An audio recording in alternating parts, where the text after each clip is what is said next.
Marlon Tapales, mas nautakan pa itong si John Riel Casimero. Unahan si Inoue sa featherweight. Carl James Martin, nag-iwan ng inspirasyon.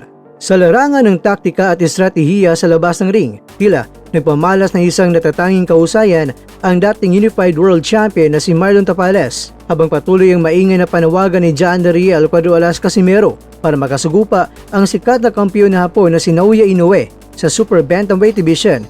Isang tahimik ngunit mautak na hakbang ang ginawa ni Tapales na direktang maglalagay sa kanya sa unahan ng pila.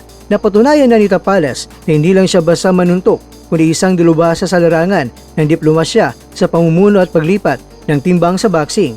Malinaw ang pahayag ni Tapales na siya lang ang may kakayahan na umangko para talunin si Inoue at mangyayari lamang yan sa kanilang rematch sa featherweight division na, habang itong si Casimero naman ay nananatili sa 122 pounds at naghihintay ng pagkakataon na makatapat si Inoue. Napansin ng kampo ni Tapales ang malaking posibilidad na umakyat ng Hapon sa featherweight division o sa 126 pounds. Sa halip na magipagsiksikan sa 122 pounds, nagdesisyon si Tapales na mauna nang mag-abang sa 126 pounds. Sa gawaing ito, agad niya nasiliwan ang kanyang posisyon bilang naungunang humahamon sa bagong kategorya bago pa man ang formal na umakyat si Inoue. Sa madaling salita mga kwento, habang abala si Casimero sa pagtawag ng pansin sa Super Bantamweight, pinwesto na ni Tapales ang sarili sa mismong pintuan na pupuntahan ni Inoue.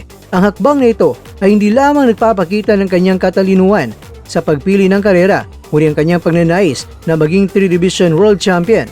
Formal na inayag naman ni Marlon Tapales ang kanyang pagbabalik sa ring na magaganap sa susunod na linggo. Ito ang magiging unang hakbang niya sa kampanya sa 126 pounds division.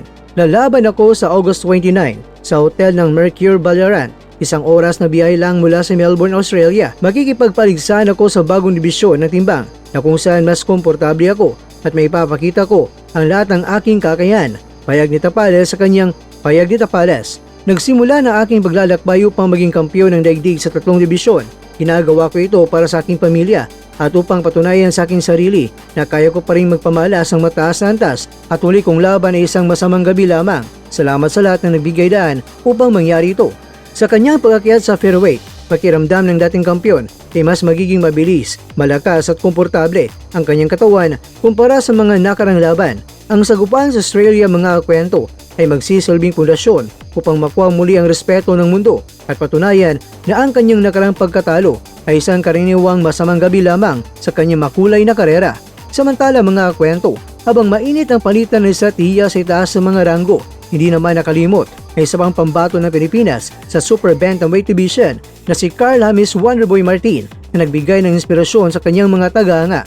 Sa gitna ng kanyang matinding pagtatakbo sa kalsada at pagsanay sa pagtakbo bilang paganda sa kanyang mga susunod na laban sa ibang bansa, nag-iwan ng isang makabuluhan at taos-pusong mensahe ang hindi pa natatalong mahusay na buksingero para sa lahat ng mga Pilipino na lumalaban sa buhay.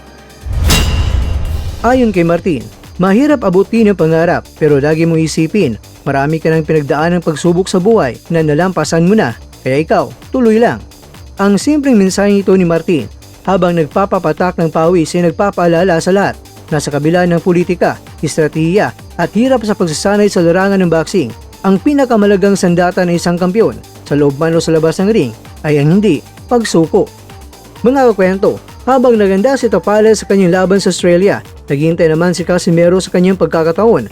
Ang mga salita naman ni Martin ay nagbibigay ng panibagong lakas at inspirasyon sa buong sambayan ng Pilipino sa ngayon.